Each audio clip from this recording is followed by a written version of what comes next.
Hello, thank you very much. I'm Simone Ricci, SE Manager for Iberia, Italy, North and Eastern Europe in Forcepoint. And today we are going to speak a little bit about the data security in a wide world. So why in a wide world? Because now we are in the savannah with everything that is possible to find in the savannah. The good guys, the good animals, the bad animals, and there are two ways to work and to survive in the savannah. We have two different elements. First of all, you have to be strong, extremely strong, or you have to be extremely smart. So, or to be like an opossum to simulate the death. That's another example. So, in the wide world, in this wide world, we have, speaking about the smart part, we have one important element that is popping up today, which is the AI. As you know, there is quite a while of time that we are speaking about AI, etc., and AI is really shaping our future. We cannot read off about this type of technologies. Those type of technologies are part of our daily life, and it's really, really important to have these type of technologies active and running inside our technology, but it creates a lot of problems, of course. So, especially because the AI is really accelerating at an incredible rhythm, an incredible pace. And now we are speaking about different types of AI technology that are part of our daily day. So we are speaking about machine learning, which is part of our security products, deep learning, which are a little bit more advanced, and the Gen AI. All these type of things are extremely extremely important for our daily lives, extremely key for our security thinking. We have to think about our security posture in the way of an AI task, which is almost impossible. But we have to adapt our technologies, adapt our security layers to be and to collaborate with AI. Especially because if we notice, we have a very, very important market transition now. So we are speaking about AI data security threat. We are speaking about the new technologies that are created incredibly scared inside the companies, and we have also the organization and European Union that is taking control and doing actions on that side. GDPR will be increased and will take in consideration of the AI technology. We have the DORA statement that is taking in account the AI, and we have just recently in January the EU AI Act that has been voted at the European Union. This is extremely important, and this is one of the examples of coming from Gartner. If we speak about 2028, 75% of the enterprise software engineer will use AI for coding. This means that all the type of coding will be extremely accelerated, extremely fast, and extremely vulnerable on the other side, because this is the other side of the moon, and we have to pay attention a lot on that.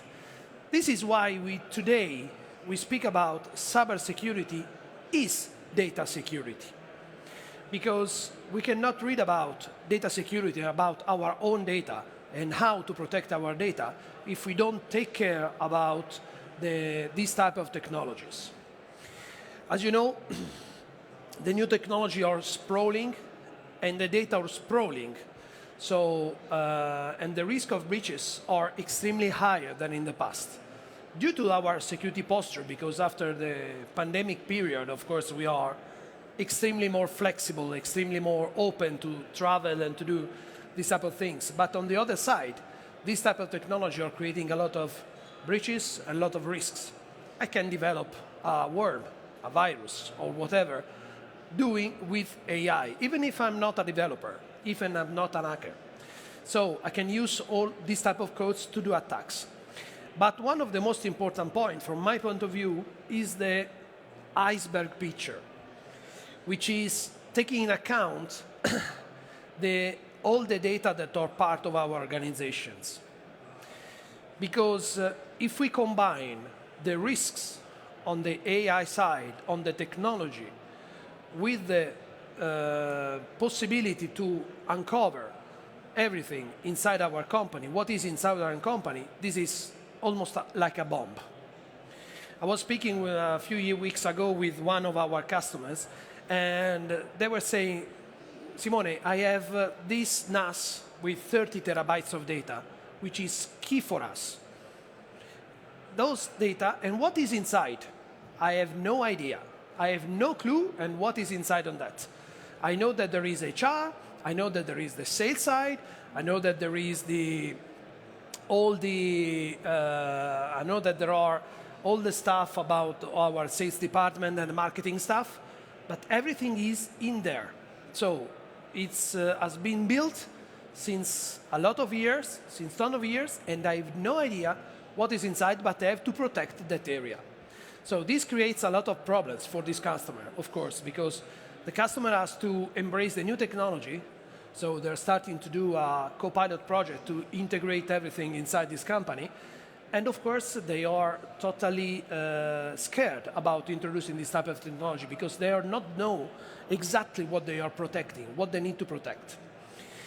And additionally, if we are taking and speaking in a wider area, we are taking in consideration that data security is now a business imperative because we are speaking about 20% of the largest countries in the world don't have security data privacy regulations. 80% of them already have in place something like that. So if you see 71% already have in place a data privacy regulation, 9% are in draft, and the others are quite thinking on that. But from this point of view, that this is going to be extremely much more important, even for United Nations, because we have to consider that the regulation that we are speaking about, of course, needs to take in account that, and our organization has to take in account about this data privacy part. So now we have to develop and to speak about securities and tools. We are in a cybersecurity conference. We are speaking about data security in general. But we have a problem here because we have a lot of security tools that that are present inside of our companies, but they are still creating, not clarifying entirely our security posture in total, because a lot of them are working as a silos, acting as a silos, and this is creating a problem on the management and on the effectiveness of the data security itself, of the project. So, why we are blind to the data risks? First of all, we need to understand that the security tools, 90% of time are security tools. Speaking about the attack, about the data itself, but not speaking about the context of the value of the data, which is extremely important.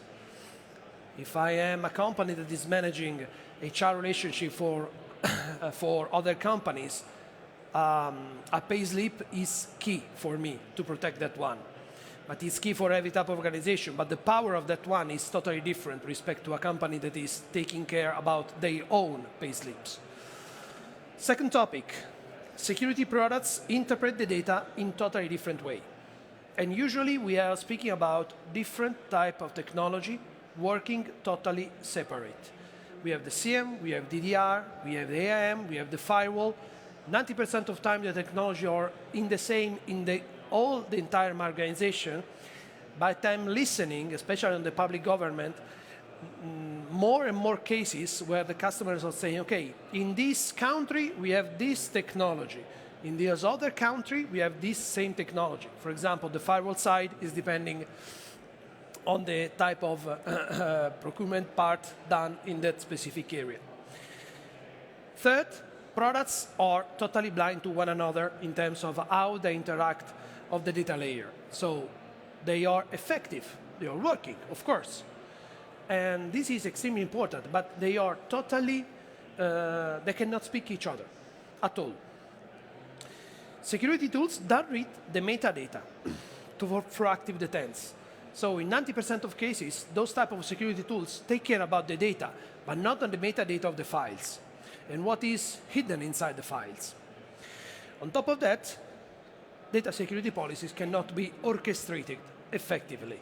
I need to open 20 tools to define my data security posture, my data security strategy, my data security policies.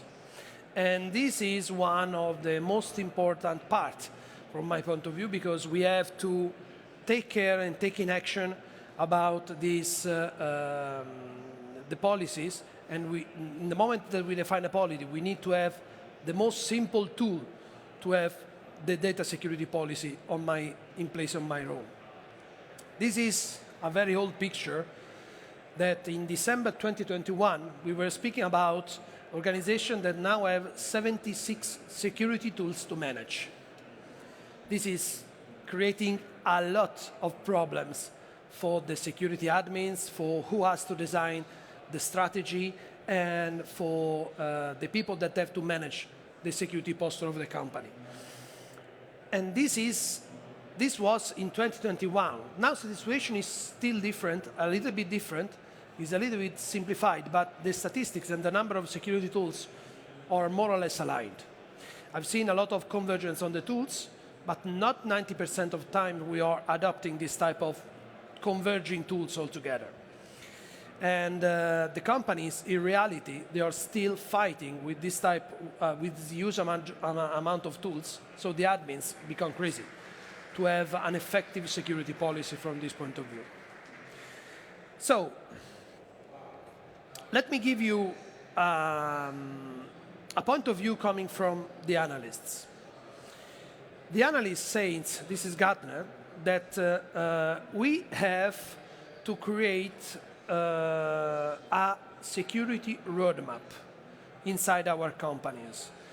This means that it's not enough to buy a security tools that is totally independent.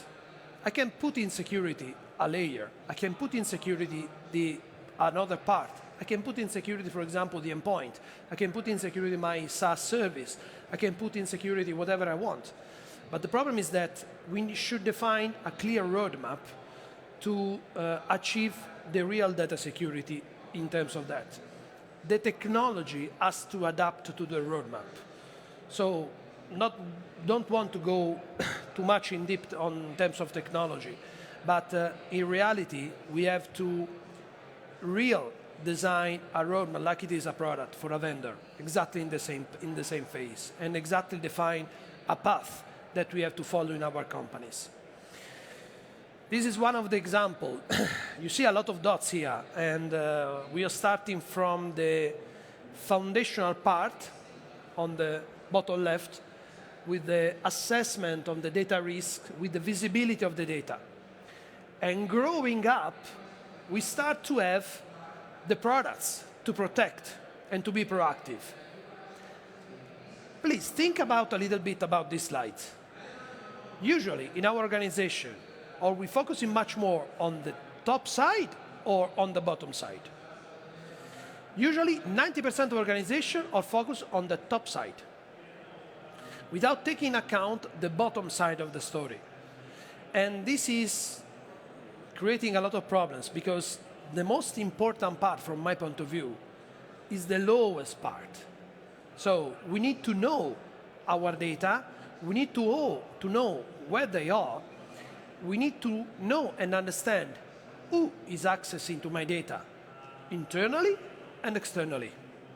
And we need to have a regular assessment on the data risk to understand exactly the risks that our data, if the data are stolen or spread outside, voluntary or involuntary, I don't care. But when a data is going out, is out. So it's totally out. But I do need to understand the status of that data and how much that data is important for me. If I'm speaking about a consultancy company, For me, the most important data is the projects that I'm working on the customer side. And usually those type of consultancy company are moving from office to office, from customer to customer continuously. So, and where those data are most important, those important data are saved, 90% of time are stored on the laptop, then copied in another data store inside the company in the evening. So I already detected two different types of problems. First of all, the laptop, it's a key element because it's mobile, is moving. And the second one is the data store that is storage inside my company. And this is extremely important to analyze how effective is that. But this is for the consultancy company. If you're speaking about a production company that is, or an engineering company that is designing or producing a product, a single product that has to go to the market, the most important part of the projects or the design, for sure, but even the marketing tools.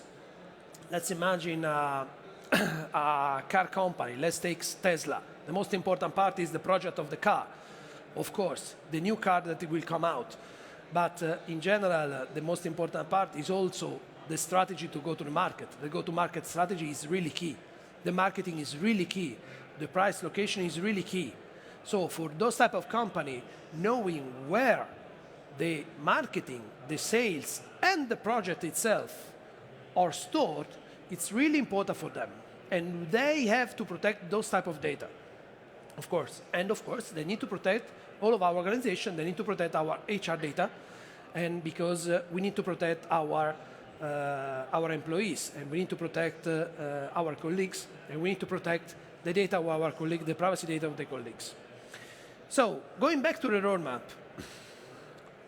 the most important part is starting from the bottom, analyzing the data, discovering the data, classifying the data, prioritizing the data, which needs to be stored in a while, which needs to be accelerated in another way, which needs to be stored in a secure data center, which needs to be stored in the cloud, because they need to be extremely accessed. So this is a different topic. But most important is that the tools. We cannot use different tools, unless, again, I'm totally blind. If I have a tool to analyze the cloud, it's a tool. If I have a tool to analyze the on-prem, it's another tool. All the companies are moving to the cloud, of course, but we are still having a lot of local organization, huge amount of data that are stored locally. So the tool has to be extremely important to give us the visibility of the entire layer. Then, after we find out our data, after that, we can go to the top left, top right. So we can go to applying security at different layer. We are speaking about the CASB, web security, the SASE in general, and we are speaking about the data security platform in general, zero trust network access, those new technologies that can help us. But for sure, those type of technology are extremely effective, but if we don't define the right policy to detect the right data that is stored in the right position for the right user, we cannot do anything, because those policies will be totally ineffective if we don't have the visibility of the data where they are stored. So, just to close a little bit, this is one of the technology that we're using in Forcepoint, for example, but then those large roadmap, we try to summarize in 5 different phases. From discovery, classify, and prioritize, which is the bottom part of the roadmap, to protect and monitor on the top right side of the roadmap. And those are the 2 areas where we are working on. The data security that we are proposing to the market, etc., is just separated between 2 pillars. One is the visibility of the data, and one is the protection of the data in real time. Those 2 areas need to collaborate together. We cannot survive in the savannah, as we said before, without having the visibility and the protection collaborating together. So we have to work together, and the two different areas have to be totally communicated all together, trying to simplify a little bit the work of the administrator, but try also to simplify the work of the security guys on that.